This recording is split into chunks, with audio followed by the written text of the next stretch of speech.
Você já imaginou ou pensou o quanto a natureza presta de serviços ambientais gratuitos para a gente? Produção de água, polinização. Já ouviu falar sobre pagamento de serviços ambientais? Sabe que nós temos agora uma lei federal que trata disso, de janeiro de 2021? É sobre isso que eu vou falar hoje nesse vídeo, os pagamentos por serviços ambientais. Mas antes eu queria te falar um caso dos Estados Unidos. Hoje os apicultores nos Estados Unidos ganham mais alugando as colmeias para polinizar as lavouras de fruta do que com a venda do mel. Você já imaginou isso? É um caso clássico de um serviço ambiental que antes era prestado gratuitamente pela natureza e hoje os agricultores têm que pagar para os apicultores e levarem suas abelhas até as suas lavouras para que haja polinização. Então, com isso, surge então a ideia do pagamento dos serviços ambientais. E não havia no Brasil uma regulamentação geral. Há muitas leis estaduais, algumas municipais, alguns decretos, vários projetos voluntários de ONGs, de financiadores, mas não havia uma lei federal sobre isso. E agora tem, é a Lei Federal 14.119 desse ano de 21.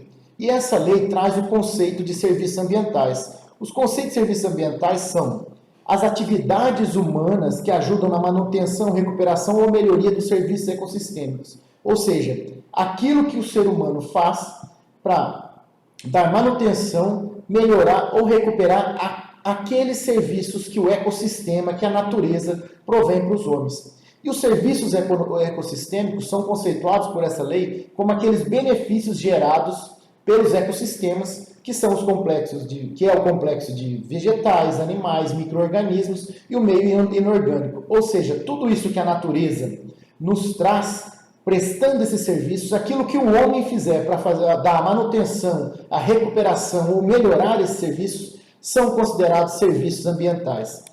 E quais são os serviços ecossistêmicos que essa lei traz? Primeiro, os serviços de provisão, ou seja, aqueles que fornecem bens ou produtos ambientais. Aí pode ser água, alimentos, madeira, tudo isso são serviços diretamente prestados pela natureza como serviços de provisão nessa questão de trazer bens ou produtos ambientais. Frutas nativas, por exemplo, as castanheiras que prestam esse serviço, tudo isso considerados serviços ambientais de provisão, serviços ecossistêmicos. Também temos os de suporte, que é aqueles que ajudam a manter a vida na Terra. Por exemplo, essa questão da polinização. A polinização que uma floresta nativa no entorno de uma floresta plantada, por exemplo, ou de uma lavoura plantada para fruta, esse serviço que é prestado gratuitamente pela natureza pode ser considerado um serviço de suporte. Assim também o serviço de dispersão de sementes e outros serviços. Temos também os serviços ecossistêmicos de regulação, que é aqueles que ajudam a estabilizar o meio ambiente. Um exemplo, a purificação do ar, a questão do ciclo hidrológico, ou seja, todo mundo já ouviu falar dos rios voadores, o que a floresta amazônica traz de umidade, que vem os ventos do oceano, bate na Cordilheira dos Andes e esse vento vem para o centro-oeste, para o sudeste e para o sul, vem o vento com chuvas, os rios voadores. Esse é um grande serviço de regulação prestado pela floresta amazônica. E temos os serviços culturais, que são aqueles não valorizados pelo seu bem natural em si, mas sim valorizados pelas pessoas, como a recreação, turismo, uma paisagem belíssima, são os serviços ecossistêmicos culturais. E o pagamento dos serviços ecossistêmicos, o pagamento dos serviços ambientais, é trazido pela lei como uma transação voluntária, mediante a qual o pagador de serviços ambientais transfere para o provedor desse serviço alguma forma de remuneração, seja em dinheiro ou em outras formas de remuneração, dentre essas com as condições acertadas e as disposições legais e regulamentares disso. Ou seja, esse pagamento dos serviços ambientais é quando alguém que se beneficia desse serviço paga ao outro que está provendo esse serviço. E para isso, o pagador de serviços ambientais pela lei pode ser tanto o poder público, quanto uma organização de sociedade civil, ou um ente privado, uma pessoa física ou jurídica. Então, qualquer um desses pode ser o pagador, porque o poder público, uma organização ou um ente privado pode ser beneficiário desse serviço ambiental prestado. E o provedor do serviço ambiental, ou seja, aquele que fornece esse serviço ambiental, pode ser uma pessoa física ou jurídica, de cunho público ou privado, pode ser até mesmo um grupo familiar ou comunitário que mantém, recupera ou melhora as condições ambientais do ecossistema que presta um daqueles serviços ecossistêmicos. Pode ser um serviço de provisão, pode ser um serviço de suporte, de regulação ou cultural, conforme apresentado. E as modalidades do pagamento que essa lei traz são pagamento direto, que pode ser em dinheiro ou bem. Então, eu pago pela preservação daquele ambiente, seja monetariamente, seja doando algum bem. Pode ser de prestação de melhoria às sociedades, a comunidades, sejam elas rurais ou urbanas. Por exemplo, se eu tenho uma comunidade tradicional que exerce uma agricultura tradicional, que preserva a questão cultural, ambiental, a questão de sequestro de carbono de uma região, essa comunidade pode ser beneficiada com uma escola, com uma linha de água, com outro tipo de trabalho que pode ser considerado um pagamento por serviços ambientais. Também temos a compensação vinculada à redução na emissão do desmatamento ou de degradação. Nesse caso é o famoso RED, quando deixa-se de desmatar, deixa-se de degradar e essas emissões decorrentes dessa evitar esse desmatamento ou essa degradação podem ser contabilizadas especialmente para fundos de mudanças climáticas. Também temos os Green Bonds ou os títulos verdes. São títulos que podem ser colocados no mercado para fins de financiar produtos ou projetos sustentáveis. Tem também previsto na lei o comodato, que é um empréstimo, e as cotas de reserva ambiental essas que estão previstas no Código Florestal, quando há excedentes florestais que servem para compensação de reserva legal ou outro tipo de conservação. Se você quiser saber um pouquinho mais de cotas de reserva ambiental, tem um vídeo meu específico sobre o Código Florestal e essa temática aí. Uma questão interessante trazida por essa lei, que é uma grande discussão acadêmica que havia, se o pagamento dos serviços ambientais só poderia ser feito para aqueles casos, especialmente de imóveis rurais, que levassem uma adicionalidade. Ou seja, se é possível ou não pagar um produtor rural pelo mero cumprimento da lei. Se você não sabe, os imóveis rurais, em geral, devem ter a sua reserva legal, que é aquele percentual de mata nativa preservada, e também as áreas de preservação permanente, aquelas que protegem mata ciliar, nascentes, topo de morro. A questão era, poderia um imóvel receber valor por conta disso? Ou um proprietário de um imóvel? Bom, a lei não proibiu isso e deu a entender que pode sim, porque ela lá no artigo 5º, inciso 9º, diz que uma das condições pode ser a adequação de imóveis à lei ambiental. E no 9º, parágrafo único, diz que as áreas de APP e de reserva legal podem sim receber recursos, inclusive recursos públicos, dentro das condições ali estabelecidas. Então, esse critério da adicionalidade, que em alguns casos eram exigidos para pagamento de serviços ambientais, pela lei federal não foi proibido.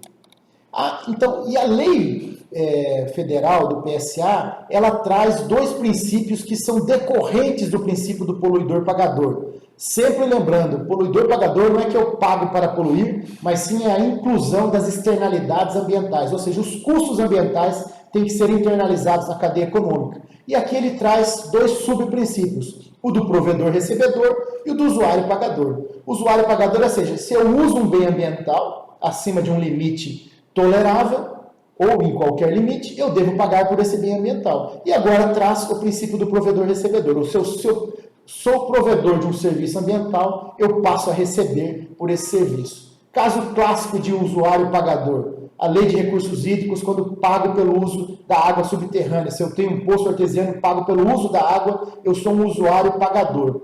E o provedor-recebedor, vou falar mais para frente, ele pode receber uma parte desse recurso.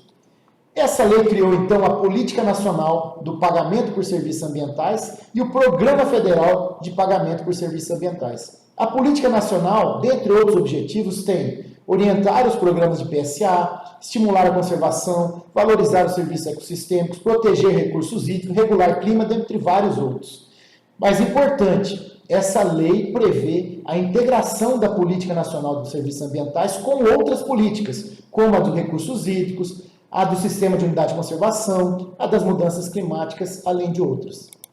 E o Programa Federal de Pagamento por Serviços Ambientais prevê algumas ações em que ele pode ser investido esse recurso, quando for com recursos da União Federal ou viabilizado pela União. São eles: recuperação de vegetação nativa e de importância ecológica, remanescentes vegetais em áreas urbanas importantes, paisagens de extrema beleza cênica, recuperação de áreas degradadas, sistemas agrícolas de baixo impacto e vários outros que a lei traz. Então, ela já traz esse programa federal de pagamento de serviços ambientais. Tudo isso, essa lei ainda precisa da regulamentação por decreto, mas nesses programas ela indica algumas condições ou casos em que esse programa pode investir em serviços ambientais. Importantíssimo, mais um caso da importância do cadastro ambiental rural previsto no Código Florestal. Se você não sabe sobre o cadastro ambiental rural, tem um vídeo aí no meu Instagram e no meu YouTube que você pode assistir. Então, o imóvel para receber o PSA, regra geral, deve estar cadastrado no programa, no Cadastro Ambiental Rural, no CAR. E falando dos recursos federais, esses recursos federais deverão ser previstos em contratos. E em contratos regulamentados por decreto, mas a lei já traz alguns requisitos. Dentre eles, os direitos e obrigações do provedor, como, por exemplo, a manutenção, a recuperação, a melhoria ambiental, os critérios e indicadores de qualidade desse serviço, e os direitos e obrigações do pagador, especialmente a forma e condição de pagamento, os prazos que o pagador vai fiscalizar, a forma de monitoramento, as condições de acesso à área para fiscalização. E esse contrato pode ser vinculado à matrícula do imóvel por uma servidão ambiental. E se for com recursos públicos, esses contratos devem ser fiscalizados pelos órgãos competentes. Isso é o que está na lei de PSA. Mas aí eu incluo aqui a minha visão.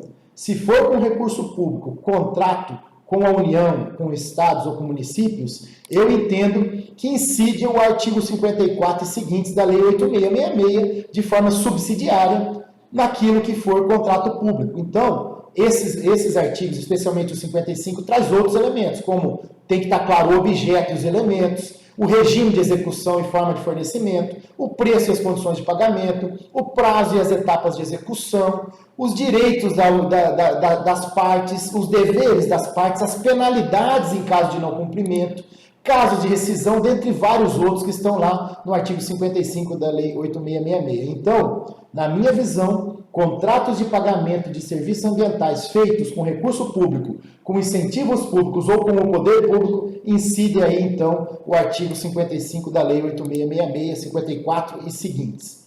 E também, se firmado com o poder público, incidem os princípios ambientais e administrativos vinculados à administração pública. Por exemplo, princípio da publicidade, princípio da transparência, princípio da proporcionalidade, princípio da impessoalidade, que é muito importante, porque não vou poder escolher ao meu alvedrio quem vai receber esse pagamento de serviços ambientais, tem que ter condições de igualdade, princípio da legalidade e, muito importante, princípio da eficiência. Esses pagamentos por serviços ambientais têm que ser decorrentes de serviços ambientais eficientes.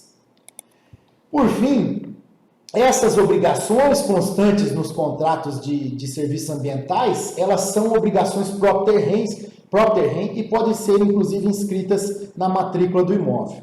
Finalizando esse vídeo, que eu trouxe só uma ideia geral sobre o que são pagamentos de serviços ambientais e sobre essa nova lei, que ainda precisa de muito estudo, tem a regulamentação, precisa de muito debate, traz muitos princípios, muitas informações, dá uma lida na lei que é bem interessante, mas eu trago o seguinte problema: ela só traz uma fonte de financiamento, pelo que eu percebi. A cobrança de recursos hídricos prevista na Lei 9433, que é aquela lei que, em certos casos, haverá cobrança de uso da água, seja de subsolo, seja de água superficial, e essa cobrança é regulamentada pelo Comitê de Bacia. Nesses casos, conforme o Comitê de Bacia, a destinação desses recursos também pode ir para pagamento de serviços ambientais, especialmente daqueles serviços ambientais provedores de água. Mas e outras formas? Se não tivermos formas de financiamento desses pagamentos de serviços ambientais, será absolutamente ineficaz ou ficará sempre baseado naquelas doações do setor privado. Bom, algumas formas podem ser possíveis. Por exemplo, a questão de conversão de multas ambientais, fundos ambientais, A lei do SNUC prevê uma compensação ambiental, desde que sejam ligadas à unidade de conservação, eu acho que pode pagar sim esses pagamentos de serviços ambientais. Eu entendo que pode ser pago com o recurso da lei de SNUC, desde que respeitados os critérios estabelecidos naquela lei. Se você não sabe quais são esses critérios, tem um vídeo também sobre compensações ambientais do SNUC. Se você gostou desse vídeo, então compartilha, me segue no Instagram, se inscreve no canal do YouTube, que sempre estamos com novidade por aí. Um abraço e até a próxima.